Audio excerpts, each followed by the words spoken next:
All right, it is December 22nd. It is really, really cold out. I did a little drive around today. All the big reservoirs have some ice, but not enough to get out on. It's just enough to not be able to launch the boat. It's supposed to be really cold tomorrow.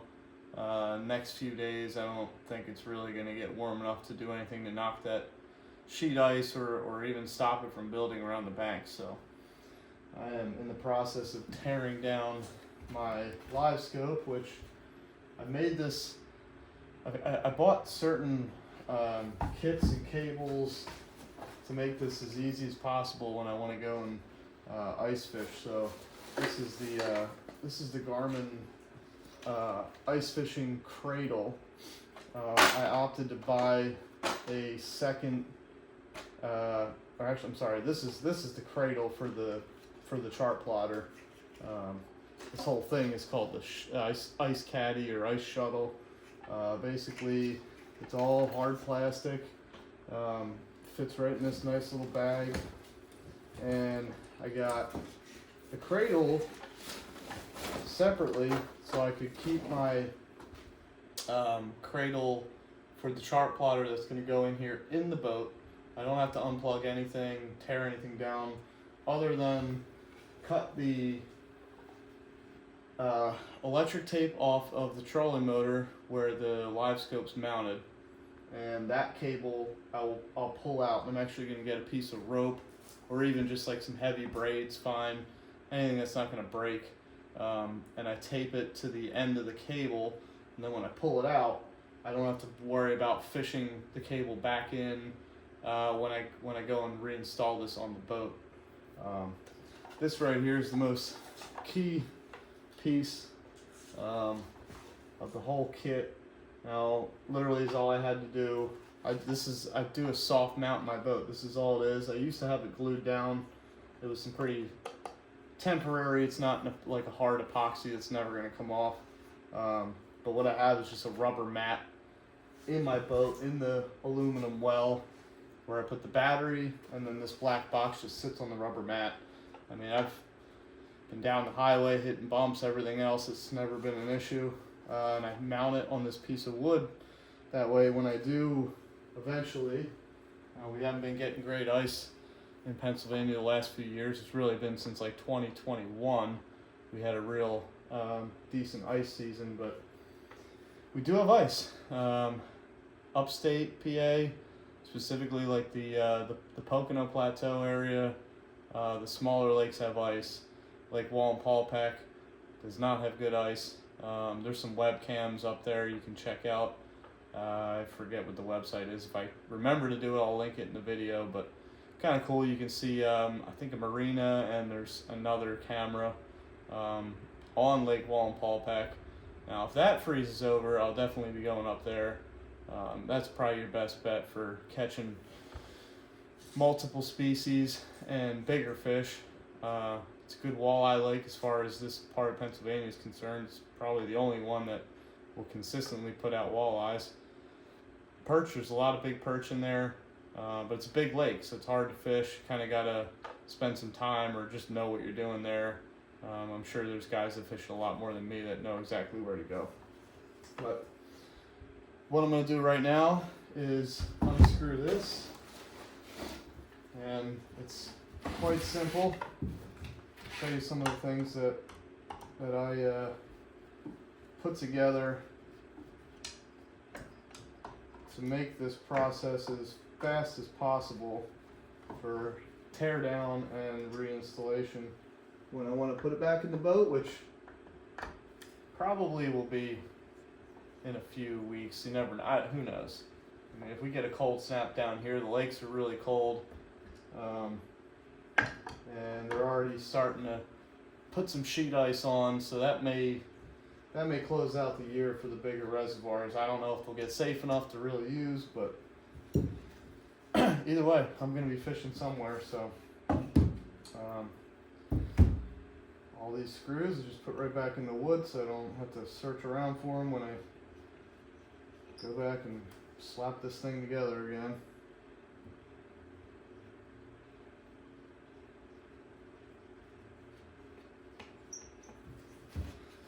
that's off. Here's your black box freed, and this gets mounted into the cradle. I really don't have the best light in here. Let's see if I can turn the camera light on, at least have something going.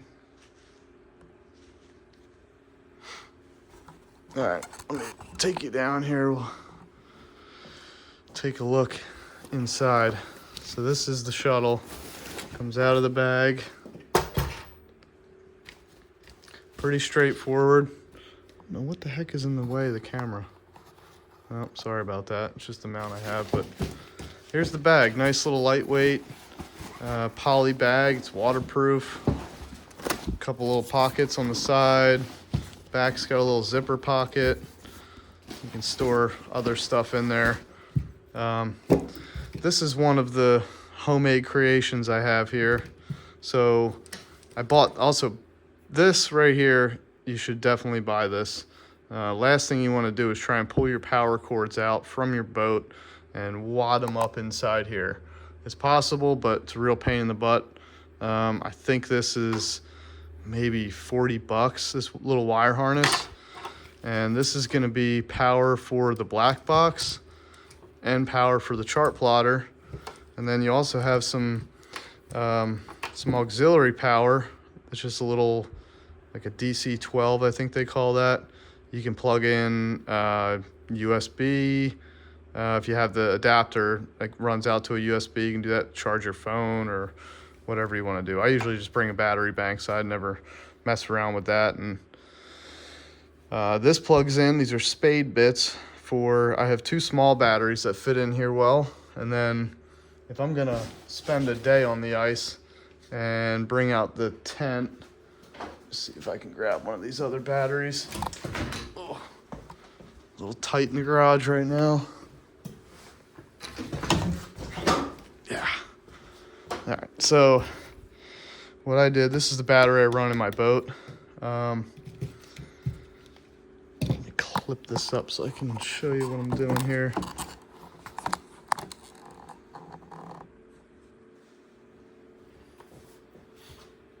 So what I did was just I cut a electrical cord apart, and I took the plugs and soldered them onto these wires and two alligator clips. So you can clip to the battery, and once this thing is in the shuttle, you can take your plugs, your spade bits, and just click them in. Just like that. That one's not the best.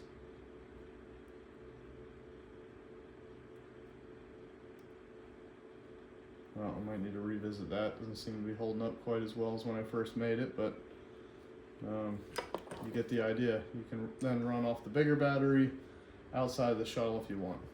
I have two of these small batteries. I've never even brought this ice fishing with me, but I just made this when I was bored one day in case I'm going to spend a full day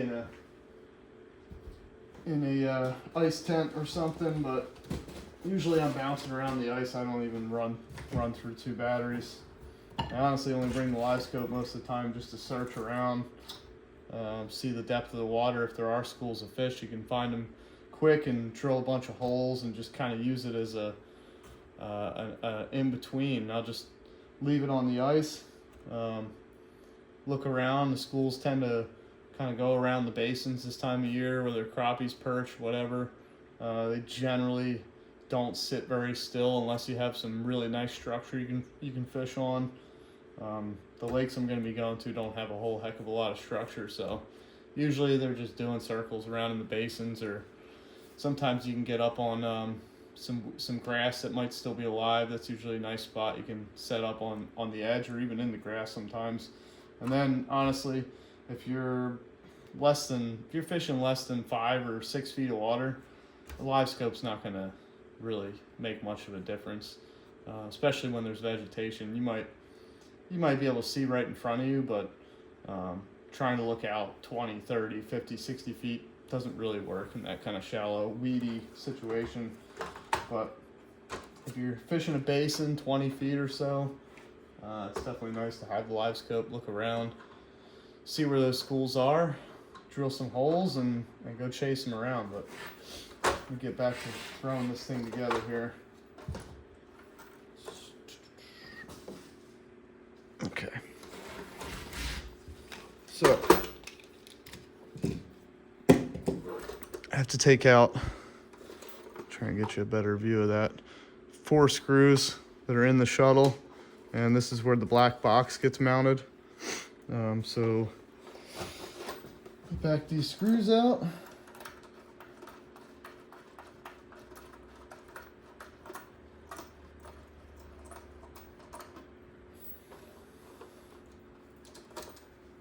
I have a little short stubby screwdriver. You almost need this, especially for these low ones, because it's hard to get anything in there with all the stuff around.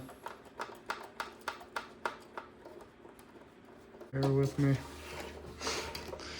Okay, so your black box is going to slide right in here, like so. Make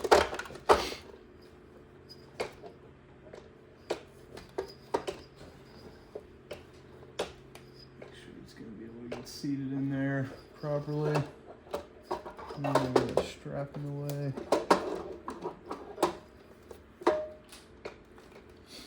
Alright, thread these in.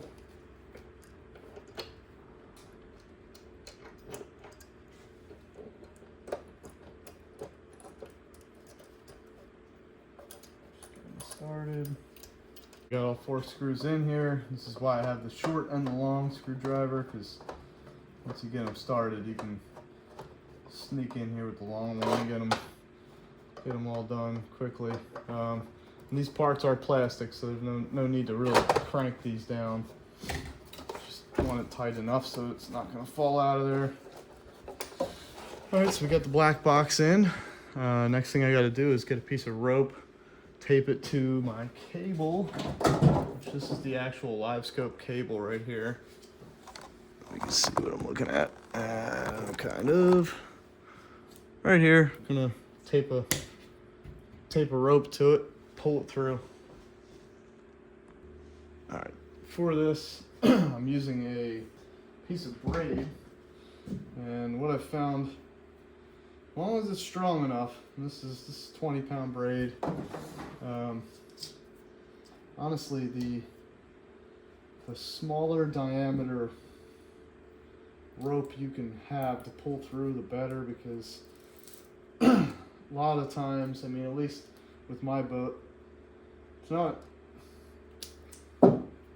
not a huge boat, and the spacing in the boat where all these cords run is pretty tight. So anything I can do to try and limit the drag when pulling wires through seems to be helpful. So I'm going to tape this around with a piece of electrical tape. So we have that. It's on there pretty good.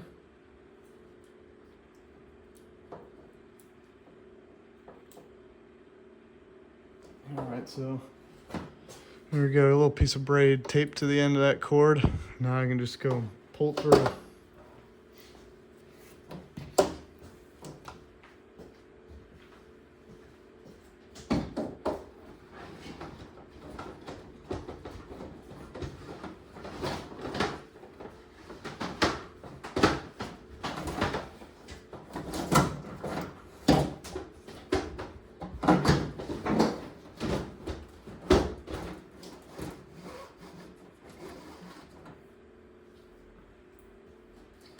Got it out.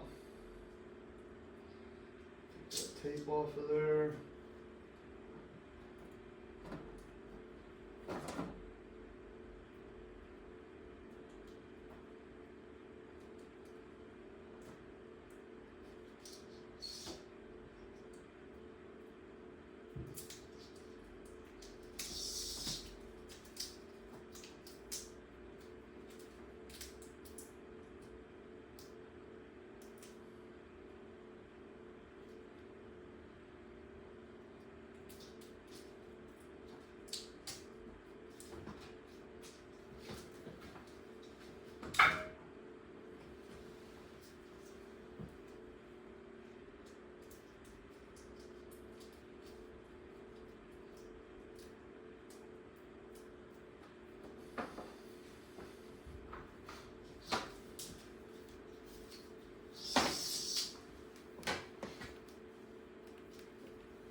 something else I did was I bought a secondary, another mount. This is a 0-degree mount for a trolling motor. So instead of taking my whole mount off the trolling motor, I can literally just take off the transducer from for the Livescope itself. And this one's kind of cool because the screw is on the inside. Pain in the butt to put together the first time, but once it's in there, adjusting the modes is really easy. So yeah, there you have it. There's the transducer out of the boat, and these cables are going to get wrapped up around here. Let me go ahead and put in the cord harness, wire harness. This piece should slip through the back, and you're going to run one of these power cords to the black box.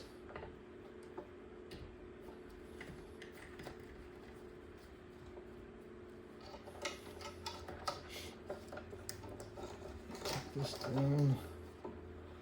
And the other one to the cradle for the chart plotter. And when I get this all put together, I'll throw the screen in. I'll show you the little battery I have for this. Okay.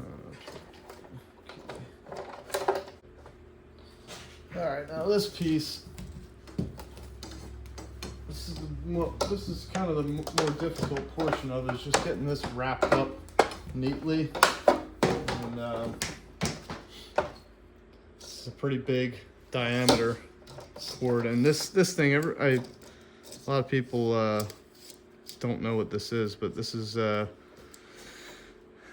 think they call it a magneto. It's basically just two magnets that cinch onto in this plastic collar to the cord. It's supposed to keep any interference from multiple pieces of electronics or transducers, whichever ones are the ones that cause interference. I'm not a scientist, I don't know, but that's what the book says, so a little piece of information there. But once that's threaded on, I like to try and lay this out behind me, and we'll start wrapping it here.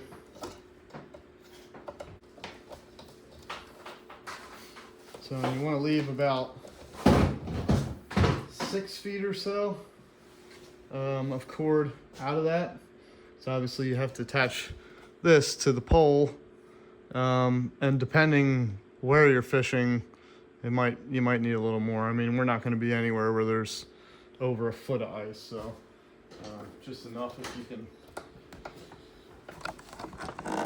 you can picture it. For the pole, which I have back here, I'm not going to assemble the whole thing, but I'll show you just real quick what this looks like.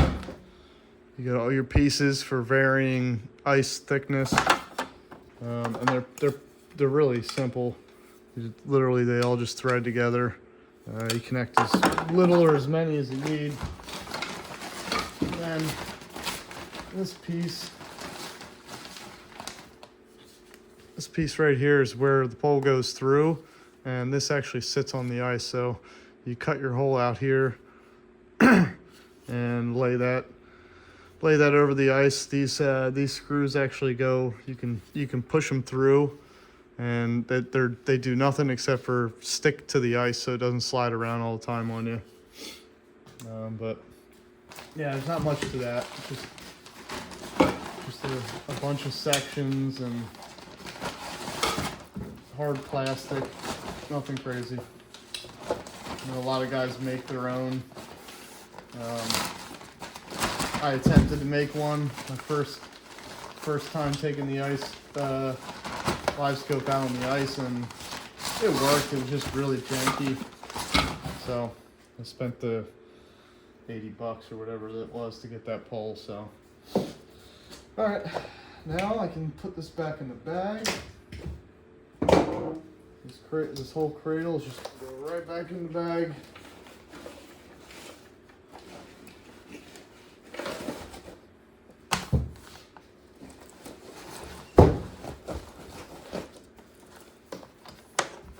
And what I do is I'll make another extra wrap there, and then just coil this wire up as best as you can without going crazy. And I just stuff this right in the side pocket here.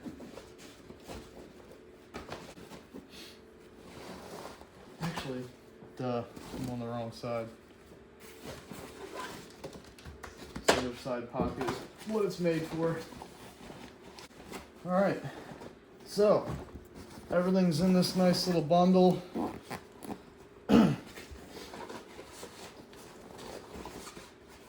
Get it zipped up.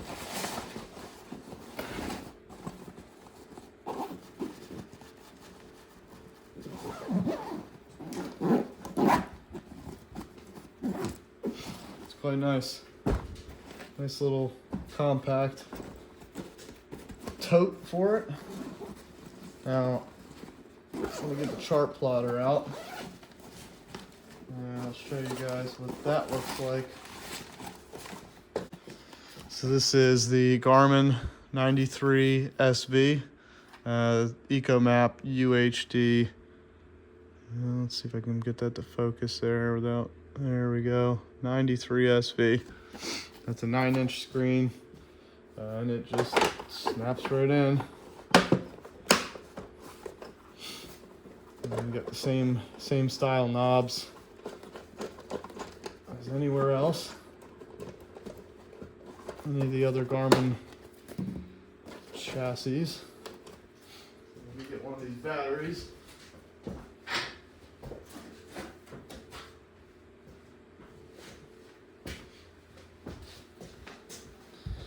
These really don't last all that long. These were pretty cheap, but I can't fit anything much bigger in there. It's a 12 amp hour, which, you know, you would think it would last longer than it does, considering I run a Dakota lithium 23 amp hour in my boat, and that thing will last for 8 hours on the boat running a bigger unit. From my experience, lucky if you actually had this thing on the whole time, you'd be lucky to get maybe 3 hours out of one of these. That might even be pushing it.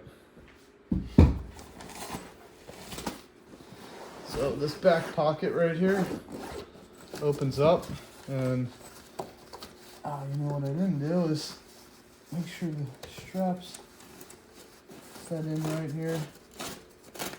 Oh, no problem, we got them. Okay. Here's your wiring harness that we put in there. The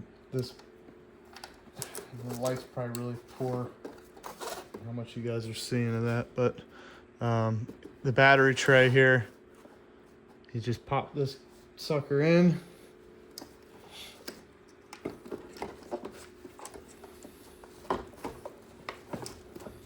I never seem to get the straps where I need them to be, but we'll get there. Okay. Make sure you're not jamming up any of your wires. There we go, and then you got these two little Velcro straps here. Mine's appear to be all spun up. Yeah, they are. Okay, well, we're just going to pretend that this is the right way. Fix that later. Anyway, Velcro straps go on. You get the idea. I don't know how mine are somehow backwards now, but these two little spade bits just plug right onto the battery.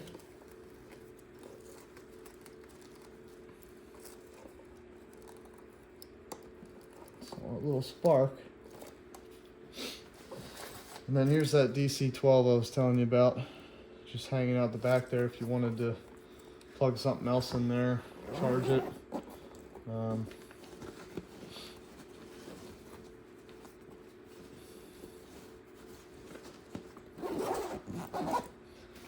close that up, and we'll turn this puppy on.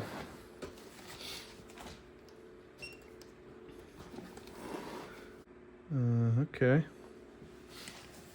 It says we do not have power for the transducer, which is not.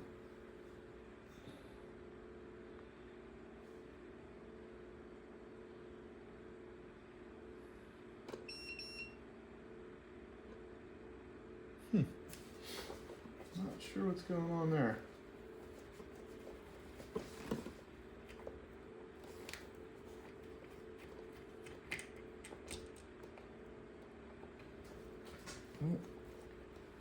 We got some kind of plug issue here.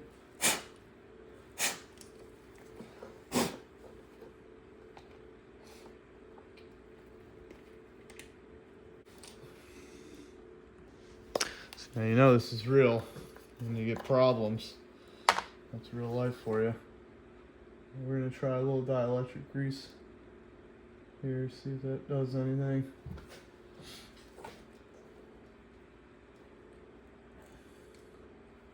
I don't see any issues with the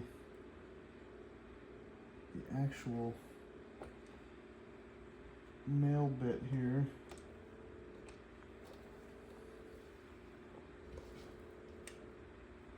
Yeah, it's just not. Something ain't liking it there.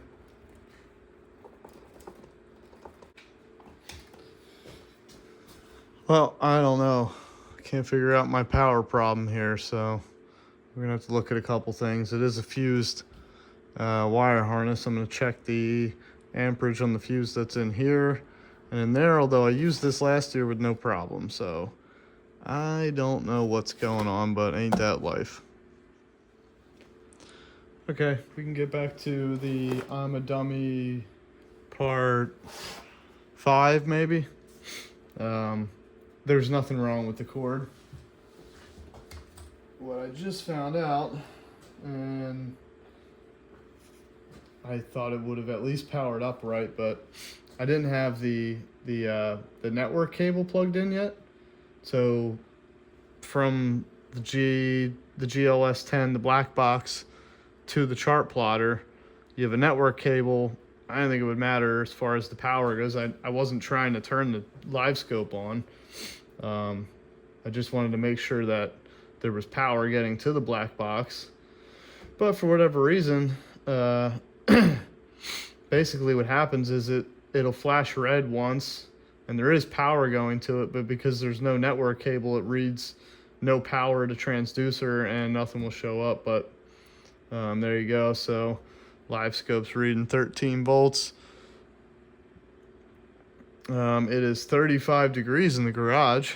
Toasty, actually, compared to outside. I got the little heater running. But yeah, probably shouldn't be pointing that thing in my face for too long. Who knows what's going on there. But there it is, all assembled and running. So yeah, make sure everything's plugged in and assembled before you start messing around with power. But I hope that helps anybody, maybe with some ideas on how to do their install on their boat and what's the easiest way to put this in. So I've been running the clock on this. I'm about 40 minutes total on tearing it down, even with the problems included, and putting it all together. So not too bad. Enjoy. Be safe on the ice.